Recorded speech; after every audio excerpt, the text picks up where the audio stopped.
नमस्ते। अक्सर ये सवाल उठता है कि दुनिया उस विनाशकारी आग में कैसे कूद पड़ी जिसे हम दूसरा विश्व युद्ध कहते हैं। देखिए, ये कोई अचानक हुई घटना नहीं थी। ये तो डोमिनोज के एक लंबी कतार की तरह था, जहां एक के गिरने से सब गिरते चले गए। आज हम उन्हीं डोमिनोज को एक एक करके देखेंगे और उस रास्ते को समझने की कोशिश करेंगे जिसने दुनिया को जंग की आग में झोंक दिया। ये सिर्फ एक आंकड़ा नहीं है, ये निराशा है।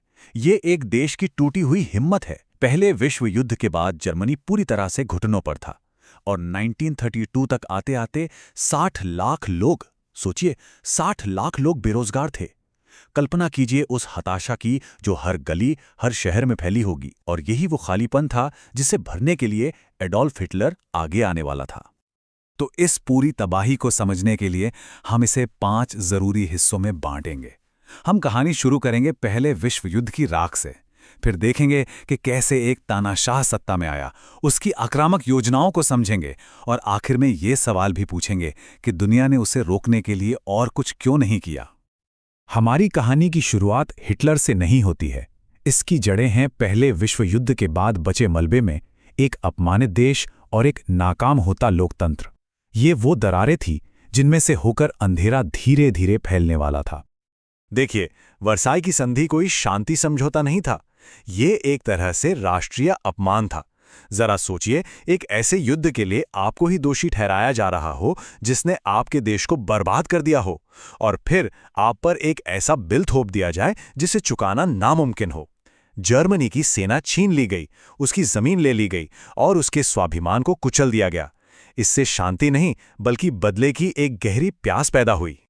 और इसी गुस्से से जन्म हुआ एक खतरनाक झूठ का, पीठ में छुरा घोंपने का मिथक। दक्षिणपंथी राष्ट्रवादियों ने ये कहानी फैलाई कि जर्मनी युद्ध के मैदान में नहीं हारा, बल्कि उसे तो घर में ही यहूदियों, समाजवादियों और उदारवादियों ने धोखा दिया था। ये एक ऐसा जहर था जिसने नए लोकतंत्र को शुरू होने से पहले ही कमजोर कर दिया। इस पूरे केओस के बीच वाइमार गणराज्य बस जिंदा रहने के लिए संघर्ष कर रहा था।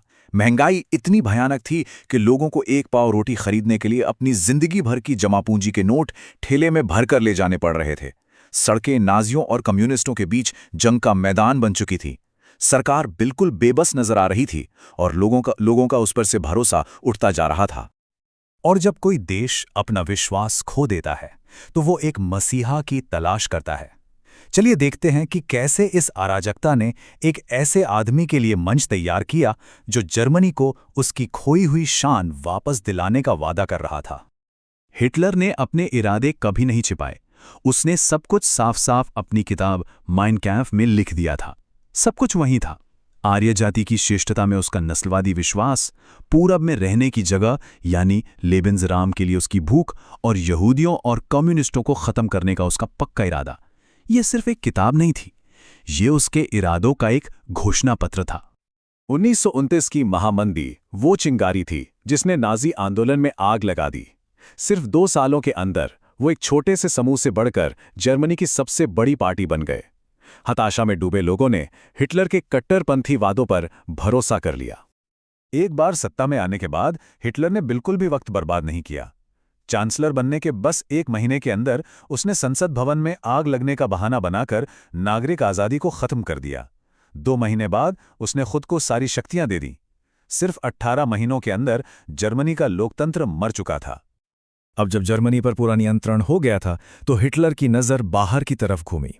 अब वो ये आजमाने वाला था कि वो अंतर्राष्ट्रीय नियमों को कितना तोड़ सकता है। वो ये देखने वाला था कि दुनिया उसे कहाँ तक जाने देती है। हिटलर का पहला कदम बड़ा चालाकी भरा था। उसने शांति की बातें की, उसने पोलैंड के साथ एक गैर आक्रामकता संधि पर दस्तखत भी किए। लेकिन ये सब एक दिखावा था, एक मुखौटा था। पर्दे के पीछे वो जर्मनी की युद्ध मशीन को फिर से खड़ा कर रहा था और बस सही मौके का इंतजार कर रहा था। और फिर डोमिनोज गिरने लगे। 1936 में उसने राइनलैंड में अपनी सेना भेज दी, जो वर्साई संधि का सीधा उल्लंघन था। दुनिया ने कुछ नहीं कहा। 1938 में उसने ऑस्ट्रिया पर कब्जा कर लिया। दुनिया तब भी चुप रही। हर कदम के साथ उसकी हिम्मत बढ़ती गई। उसे ये एहसास हो गया कि उसे रोकने वाला कोई नहीं है। और फिर आया म्यूनिख समझौता। ब्रिटेन और फ्रांस, जो हर कीमत पर युद्ध से बचना चाहते थे, उन्होंने हिटलर को चेकोस्लोवाकिया का एक हिस्सा दे दिया। ब्रिटिश प्रधानमंत्री नेविल चैम्बरलेन घर लौटे और ऐलान किया कि उन्होंने हमारे समय के लिए शांति हासिल कर ली है। ये शब्द इतिहास में हमेशा एक भयानक विडंबना के तौर पर याद किए जाएंगे। लेकिन वो शांति 6 महीने भी नहीं टिक पाई।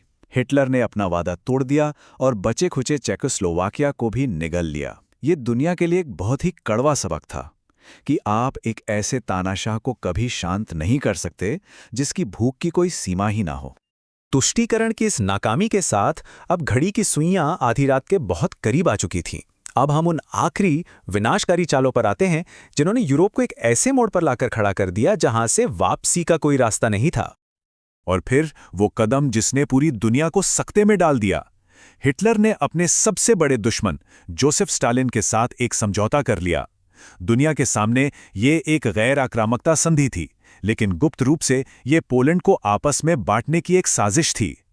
इस शर्मनाक सौले के साथ ही हिटलर को पोलैंड पर हमला करने के लिए खुली छूट मिल गई थी। 1 सितंबर 1939, वो तारीख जिसने सब कुछ बदल दिया। जर्मन टैंक पोलैंड में घुस गए। इस बार कोई बातचीत नहीं हुई, कोई समझौता नहीं हुआ। ब्रिटेन और फ्रांस ने भी अपनी हद तय कर दी और जर्मनी के खिलाफ युद्ध का ऐलान कर दिया। दूसरे विश्व युद्ध की शुरुआत हो चुकी थी। इससे पहले कि ये युद्ध खत्म होता, लाखों लोग मारे जाते। तो हमें ये पूछना ही होगा, आखिर ऐसा हुआ कैसे? दुनिया के बड़े बड़े लोकतंत्रों ने इस तबाही को तब क्यों नहीं रोका जब उनके पास मौका था? जवाब एक शब्द में छिपा है, तुष्टीकरण। यानी एक हमलावर को वो देना जो वो चाहता है, सिर्फ इस उम्मीद में कि वो शायद रुक जाएगा। ये एक ऐसी नीति थी जो उम्मीद पर आधारित थी, लेकिन एक ऐसी दुनिया में जहां क्रूर हकीकत का राज था। देखिए, ये सिर्फ एक गलती नहीं थी, ये नाकामियों का एक सिलसिला था। पहले विश्व युद्ध का सदमा अभी भी ताज़ा था। महामंदी ने देशों की कमर तोड़ रखी थी और बहुत से नेताओं को तो यकीन ही नहीं हो रहा था कि कोई भी जानबूझकर एक और विश्व युद्ध शुरू करना चाहेगा। उन्होंने हिटलर को समझने में बहुत बड़ी गलती की और उस गलती की कीमत लाखों लोगों ने अपनी जान देके चुकाई। और इसीलिए हम इस सवाल के साथ इस चर्चा को खत्म करते हैं, जो आज भी उतना ही जरूरी है जितना 1930 के दशक में था। आक्रामकता को नजरअंदाज करने की क्या कीमत होती है? ये सिर्फ इतिहास का एक सवाल नहीं है, ये एक चेतावनी है जो हमें याद दिलाती है कि शांति के लिए साहस और दृढ़ संकल्प की जरूरत होती है।